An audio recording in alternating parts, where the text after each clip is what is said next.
Hello everyone. So today I'll be discussing the 2020 Sedimentary Geology PYQ.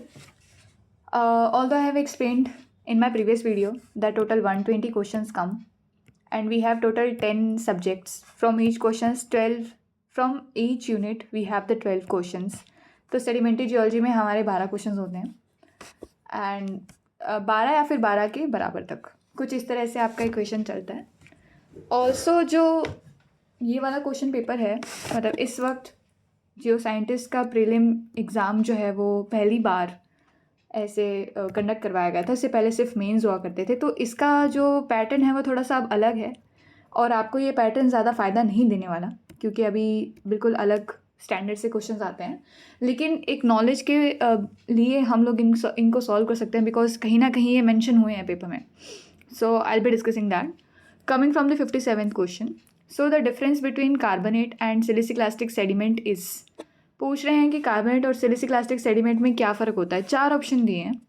So the carbonate sequence occur in shallow tropic environment while siliciclastic occur worldwide and at all depths. तो ये आपका correct option है. तो क्या कहना चाहता है ये कि जो कार्बोनेट सीक्वेंस है वो शैलो ट्रॉपिकल एनवायरनमेंट में अकर करता है और सिलिसिक्लास्टिक जो है वो हर डेप्थ पे अकर करता है. कार्बोनेट जो है वो typically warm shallow tropical marine environment में जैसे कि कोरल्स शेलफिश ये सब थ्राइव करती है और फिर कैल्शियम कार्बोनेट स्ट्रक्चर जो है प्रोड्यूस करती है. और सिलिसिक्लास्टिक का ये होता है कि इट इज़ डेराइव्ड वेदरिंग के बाद कॉन्टिनेंटल रॉक्स की वेदरिंग के बाद सिलिसिक्लास्टिक सेडिमेंट्स बनते हैं. फिर वो ट्रांसपोर्ट होते हैं रिवर विंड ग्लेशियर से और they can be deposited in wide range of environment from continental to deep marine settings. The carbonate sequence occurs at deep marine environment while siliciclastic occurs at all depth. That is wrong because carbonate sediments are more commonly associated with warm shallow environments rather than deep marine setting. तो ये option ही आपका गलत हो गया. Both carbonate and siliciclastic occur at the same depositional environment with only difference of grain size and texture. बोल रहे हैं कि कार्बोनेट और सिलिसिक्लास्टिक जो है वो सेम डिपोजिशनल एनवायरनमेंट में अकर करते हैं, सिर्फ उनके ग्रेन साइज और टेक्सचर में डिफरेंस होता है. ऐसा नहीं है क्योंकि डिपोजिशनल एनवायरनमेंट फॉर कार्बोनेट और सिलिसिक्लास्टिक डिफरेंट होंगे due to biological and chemical process involve in carbonate formation. Coming to the next option, the carbonate deposit result from shallow water bodies from interaction of current and waves while siliciclastic sediments are the result of only deep and calm water deposit. This is also incorrect. कि carbon deposit जो है वो shallow water body से मतलब it is form by the interaction of current and waves while siliciclastic only deep काम. That is wrong. That is totally wrong. The case is not like that. It's totally opposite. Coming to the 58th question. Grain size interpretation in siliciclastic rock is much simpler than carbonate and evaporite because कह रहे हैं कि grain size का interpretation आप खुद देखना Sam box में आपको एक पूरा चैप्टर मिल जाएगा सिलिसिक्लास्टिक रॉक के grain size interpretation पे. लेकिन कार्बोनेट और इवेपोराइट के लिए ये सिंपल क्यों नहीं है प्रोसेस, क्यों इतना इनके लिए डिफिकल्ट है? ऐसा इसलिए ऑप्शन ए इसका करेक्ट है कि डायजेनेसिस जो है वो कार्बोनेट इवेपोराइट में होता है जिसकी वजह से ये पूरे ओरिजिनल ग्रेन रिलेशनशिप को मतलब बिल्कुल ही वॉक कर देता है. So, diagenesis in carbonates and evaporite, it obscures the original grain relationship. Diagenetic process, it can significantly, it alters the original grain size relationship and make interpretation more complex. Siliciclastic rock are cemented on the seafloor, easy for stratigraphic correlation. While siliciclastic rock can be cemented on seafloor, this does not directly relate to the grain size interpretation.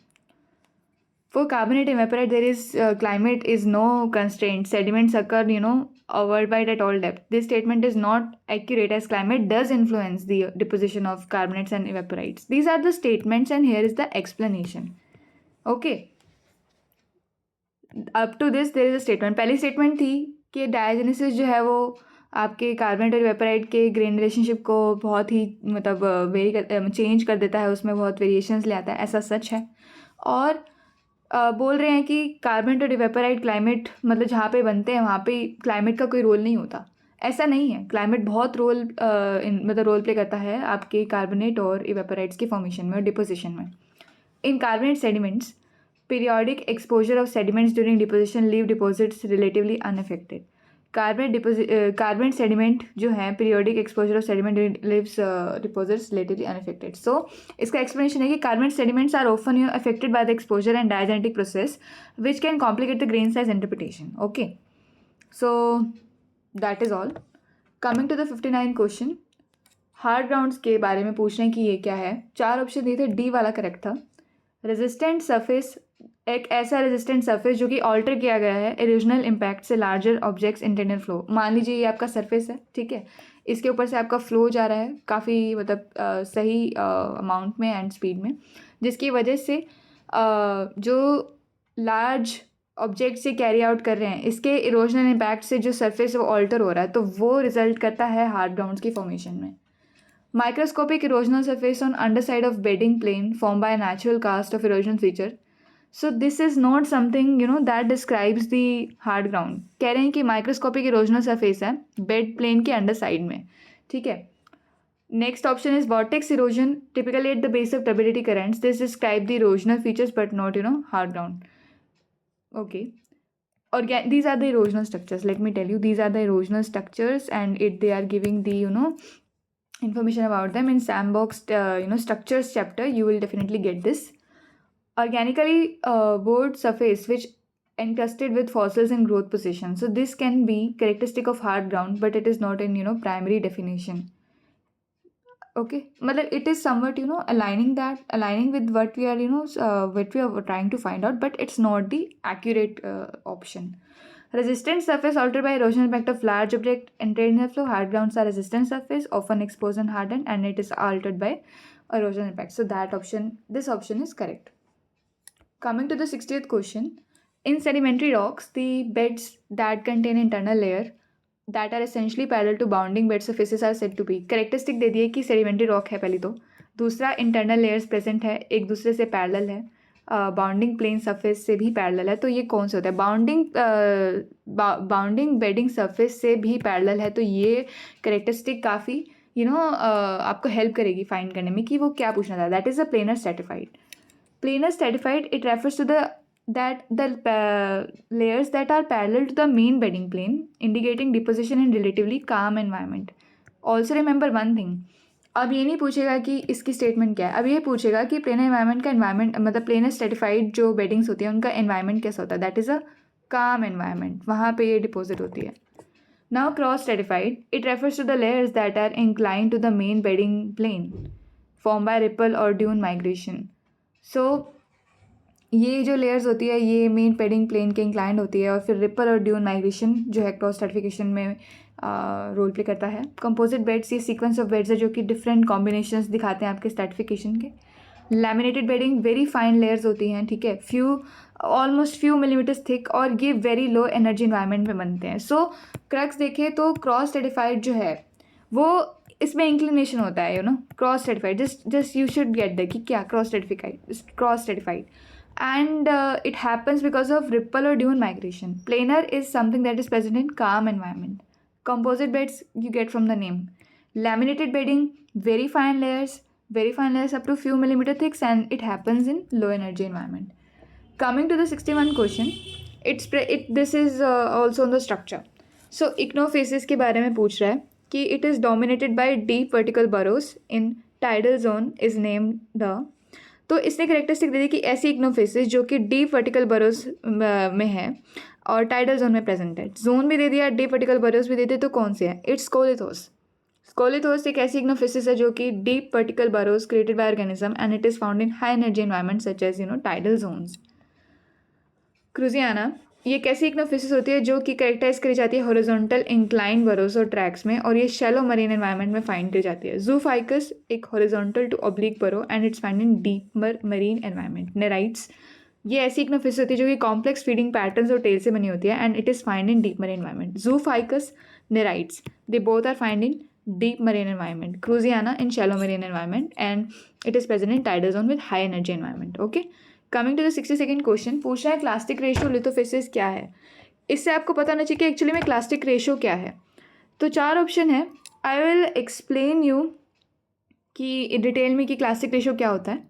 Just a minute. या clastic ratio एक measure करने का तरीका है क्या? Sedimentary geology to the abundance of clastic detrital sediment to non clastic. सीधा आपके clastic rocks का या क्लास्टिक सेडिमेंट्स का रेशो नॉन क्लास्टिक के साथ, उसको हम क्लास्टिक रेशो कहते हैं. पर एक्चुअली में क्लास्टिक और नॉन क्लास्टिक है क्या? सीधी सी बात है, clastic is detrital, something that is weathered and then transported. Chemical or organic is something that is chemical reactions and biological reactions. These are reactions that happen in non-plastic, and further in detail I'll tell you. So okay, तो ये ratio जो है help करती है geologist को understand करने के लिए डिपोजिशनल एनवायरनमेंट कैसा है, ठीक है, और क्या कॉन्ट्रीब्यूशंस रहे हैं उस एनवायरनमेंट, उस सेडिमेंट टाइप्स को चेंज करने में. Components, the ratio typically compares the quantity of clastic rocks.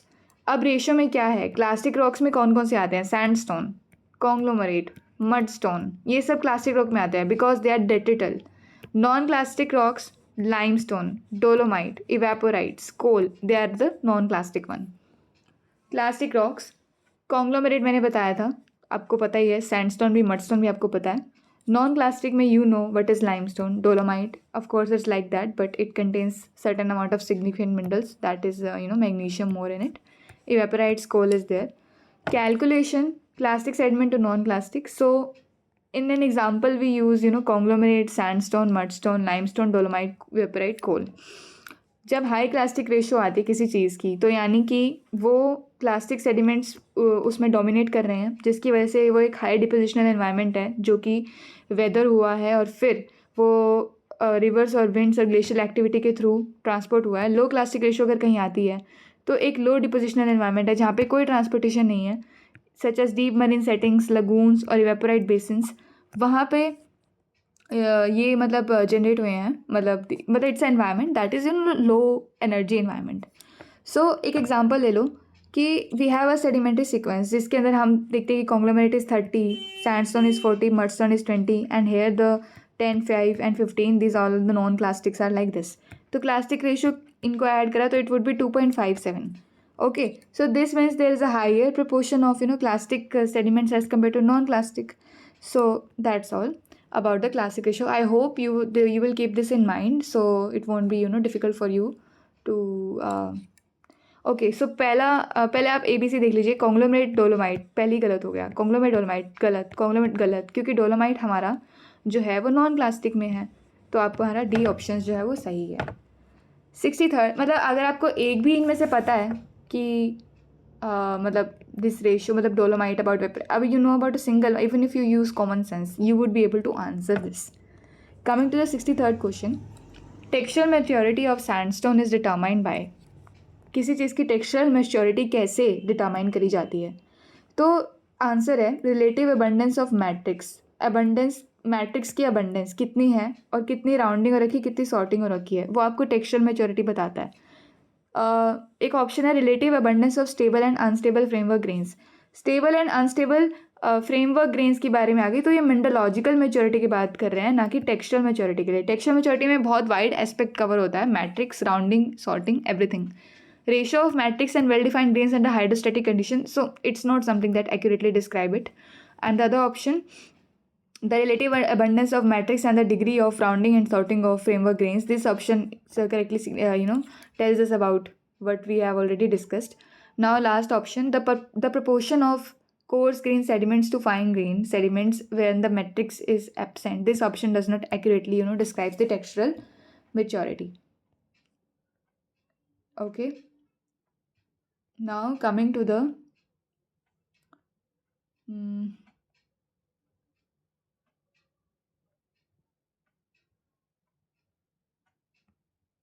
just a minute, 64 question. Let me just check one thing. Yeah, okay, I have covered till here, right? Yeah, so we are on the 64th question. Yeah, so आपको बोला गया है कि vertical profile model है, cyclic sequence है evaporite bearing sediments का, reflect करते हैं sensitive response to evaporite environment. But they are asking about is कि अबाउट इवेपोराइट, ओके, कि एक साइक्लिक सीक्वेंस है जिसके अंदर इवेपोराइट बेरिंग सेडिमेंट्स हैं, वो कुछ सेंसिटिव रिस्पॉन्स दिखाते हैं इवेपोराइट एनवायरनमेंट्स टू व्हाट, किसके लिए वो सेंसिटिव रिस्पॉन्स दिखाते हैं, कौन उन्हें ऑल्टर करता है, कौन इनकी ग्रोथ को कंट्रोल करता है, कुछ इस तरह से, मतलब they could have question in a very simpler manner by asking कि इवेपोराइट्स किन किन चीज़ों से, किन किन फैक्टर से वो ऑल्टर होता है, डिपेंड करता है. So that is climate change, brine level और वाटर केमिस्ट्री. इन सब से कैसे changes in climate, it affects the rate of evaporation and precipitation, which in turn alters the brine concentration and water chemistry. So it leads to a cyclic sequence. यही है cyclic sequence. क्या cyclic sequence है कि climate change है, मतलब climate change है वो आपका इवेपोरेशन कितना हो रहा है उसको ये कंट्रोल करेगा, और प्रेसिपिटेशन कितना हो रहा है उसको भी, जो कि फिर टर्न करता है alteration of Bryan concentration and water chemistry. So these all are related. Coming to the other option, yeah, change in lateral dispersal of sediments as sea level changes. Lateral dispersal of sediments, जब sea level change होता है तो sea level जब change होता है वो sediment dispersal को affect करता है, लेकिन ये कोई cyclic sequence को affect नहीं करता evaporites के. That is the climate change, about brine concentration and then the water chemistry that affects. Vertical profile in evaporite cyclic sequence does not reflect. This option is incorrect as the vertical profile in evaporite sequence does reflect the environmental change. I think ये option आपका statement जो है वो पूरी नहीं है, इसको हम I'll mention in the comment section. So it must be asking कि आपके environmental changes पे वो evaporite matter करता है नहीं, of course करता है. Change in sediment supply as a response of faunal and floral intervention. So this option, it pertains more to biogenic sediments rather than evaporites. Coming to the clastic sediments and non-clastic sediments. Okay, just a minute. Let me just check how many questions. Okay, 68 question colonization CCD. Yeah. So, okay. The one thing is कि I want to explain you what are exactly clastic and non-clastic. Although I have already explained you guys, पर एक और बार. Why it's getting difficult for me to, yeah. 65th question. 64.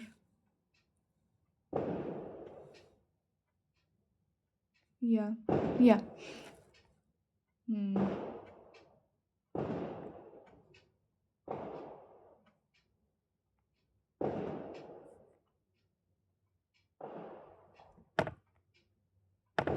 Yeah. Clastic sediments and non-clastic sediments. So clastic sediments, सीधी सी बात है, physical breakdown, weathering of pre existing rock की वजह से बनते हैं. फिर वो ट्रांसपोर्ट होते हैं वाटर विंड आइस ग्रेविटी इन सब के थ्रू डिफरेंट लोकेशंस. ठीक है, मतलब कोई चीज़ है, वेदर हुई है, टूटी है, फिर उसको ट्रांसपोर्ट करके जो आपके फैक्टर्स हैं विंड वाटर आइस वगैरह, वो सब उनको एक नई लोकेशन पे ले जाते हैं.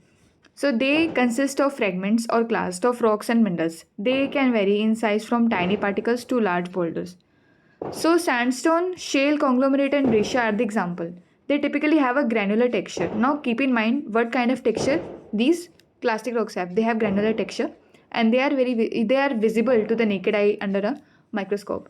Transport and deposition.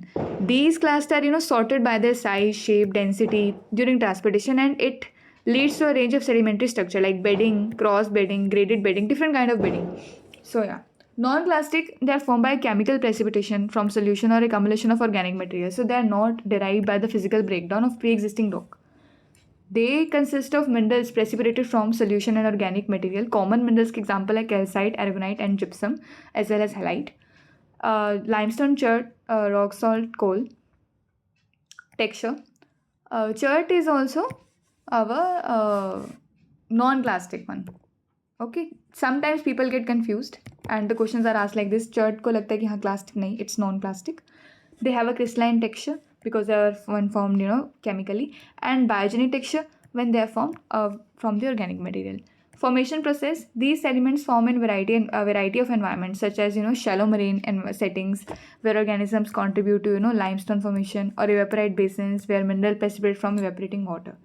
Coming to 65th question, the non-clastic sediments composed of microcrystalline quartz. बोल रहा है नॉन क्लास्टिक है, माइक्रोक्रिस्टलाइन क्वार्ट्स भी है उसके अंदर. बोथ बेड और नोडल्स ऑफ लाइमस्टोन में फाउंड किया जाता है एंड सैंडस्टोन में भी. अब people get tend to confuse कि भाई नॉन क्लास्टिक है तो उसमें क्वार्ट्स कैसे प्रेजेंट होगा, है ना. और बोल रहे हैं कि लाइमस्टोन और सैंडस्टोन में प्रेजेंट है. That is chert. Chert is composed of microcrystalline quartz. They are found in beds and nodules in limestone and sandstone. They are formed from the accumulation of silica from biogenic sources or from the chemical precipitation of silica. So here the silica comes from the biogenic sources or from chemical precipitation. In this way it comes. Coming to the silts, that would be no. This I won't be explaining this. This is wrong. Breccia. Breccia is a clastic sedimentary rock because it is transported. It's angular in shape. The fragments are angular, and some tectonic activity must have occurred at that place. There, they are present in the front. Evaporites are sedimentary rocks, and they are formed from the evaporation of water, leaving behind minerals like halite and gypsum. Coming to the 66th question. So, which one of the following carbonate diagenetic depth occurs below the calcite compensation depth? CCD हमें पता है क्या होता है. पूछ रहा है कि CCD के नीचे क्या होता है. जोन ऑफ प्रेसिपिटेशन जो है वो ऊपर होता है CCD के, जहाँ पे कैल्साइट और दूसरे कार्बोनेट मिनरल जो है प्रेसिपिटेट हो जाते हैं सी वाटर से. जोन ऑफ पार्शियल डिसोल्यूशन, ये जोन है जो कि नियर CCD अकर करता है और कुछ डिसोल्यूशन जो है वो कार्बोनेट मिनरल्स का बिगिन करने लग जाता है. Zone of no carbonate. This zone is not a standard term used in carbonate diagenesis. Now D option, zone of active dissolution. So it's below the CCD. Carbonate minerals actively dissolve because seawater becomes unsaturated with respect to calcite aragonite, leading to their dissolution. Coming to the 67th question. So which one of the following may be caused by carbonate rich water produced by devolatilization of coal bed? पूछ रहे हैं कि इनमें से kaolinization, montmorillonite as well as रोडेशियस rock formation, salt rock formation, 4 option दिए हैं. पूछ रहे हैं कि कार्बनिक एसिड रिच वाटर जो है प्रोड्यूस करते हैं ऐसे इस मतलब ओके सॉरी सो या by the devolatilization of coal bed and it's caused by the carbonic rich water, it leads to formation of what? That is, it's a process. Canalization is a process. So it's a process which involves chemical weathering of feldspar. Feldspar की chemical weathering हो जाती है. कैलन type एक clay type mineral उसको form करते हैं. Carbonic acid rich water जो है वो इस प्रोसेस को एनहांस करता है बाय इंक्रीजिंग द एसिडिटी, जिसकी वजह से एक्सेलरेशन होती है आपकी रिएक्शन में और मिनरल्स का ब्रेकडाउन होता है.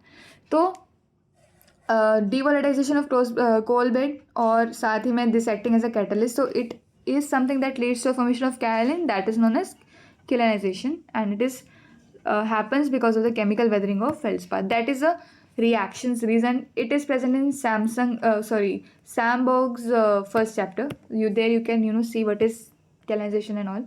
मोंटोमोरेलोनाइट ये ऐसा क्ले मिनरल है जो कि फॉर्म होता है by the weathering of volcanic ash and it is not associated with carbonic acid from coal devolatilization. Always remember montmorillonite it's lead to volcanic ash. So कुछ इस तरह से अगर आप थोड़ी थोड़ी चीज़ें भी अपने ब्रेन में फीड इन कर लेंगे कि ओके मोंटमोरिलोनाइट क्या था, कैनाइजेशन क्या था, ऐसे याद कर लीजिए. के है फिर फेल्डस्पार जा रहा है तो या के, ऐसे कुछ इस तरह से आप अपने मन में चीज़ें बिठा सकते हैं. रोडेशियस रॉक फॉर्मेशन जो है वो course grand classic sedimentary rocks होते हैं जैसे कि कॉन्ग्लोमरेट, ब्रेशिया, और ये फिजिकल प्रोसेस से बनते हैं rather than chemical weathering. Salt rock formation जो है, हैलाइट, ये सब इवेपोरेशन से बनते हैं सलाइन वाटर के and they are not related to carbonic acid process. Coming to the 68 question. So reef and carbonate slope build ups have steeply dipping sediment water interface much deeper than the angle of repose of loose talus as due to. बोल रहे हैं कि reef और carbonate के जो slopes होते हैं वो बहुत स्टीपली डिपिंग होते हैं, ठीक है, सेडिमेंट वाटर इंटरफेस के, जो कि बहुत ज़्यादा have steeply dipping sediment water interface and it is much steeper than the angle of there is angle of repose of loose talus. Suppose एक मिट्टी का ढेर है, लूज टेलस है, उसका एंगल ऑफ रिपोज जो है वो कुछ इस तरह से है, मतलब कुछ इस तरह से, और कह रहे हैं कि रीफ और कार्बोनेट का जो स्लोप है कुछ इस तरह से होता है. तो इसमें और इसमें ऐसा डिफरेंस क्यों होता है ये पूछ रहा है. ऑप्शन है organic binding and early cementation. Organism जैसे कि कोरल और एल्गी जो है वो कैल्शियम कार्बोनेट प्रोड्यूस करते हैं जिसकी वजह से वो बाइंड कर देते हैं एक दूसरे को सीमेंट से, सेडिमेंट्स वगैरह सब, जिसकी वजह से आपका जो रीफ स्ट्रक्चर है वो वर्टिकली बिल्ड करता है. Sometimes it overhangs too and that leads to steeply dipping sediment water interface. Coming to the deposits at equatorial region only and grows towards the overhead sun, while many reefs are found in equatorial region. So this option does not explain steeply dipping interface. Okay, that is something that is another type of statement. Characteristic feature grows vertically or overhanging. This is not partly true, but it is organic binding and cementation that enables the steep slope. vertical growth from seabeds. These describe the growth direction but not the mechanism behind the steep slopes. So yeah, that is all. I hope that I would be able to explain the uh, PYQs of sedimentary geology. All 5-year videos from 2020 to 24 are there. You keep revising them, keep learning them, and keep googling the questions that are there in which the explanation is not much finer, so you can do work by yourself. So yeah, thank you.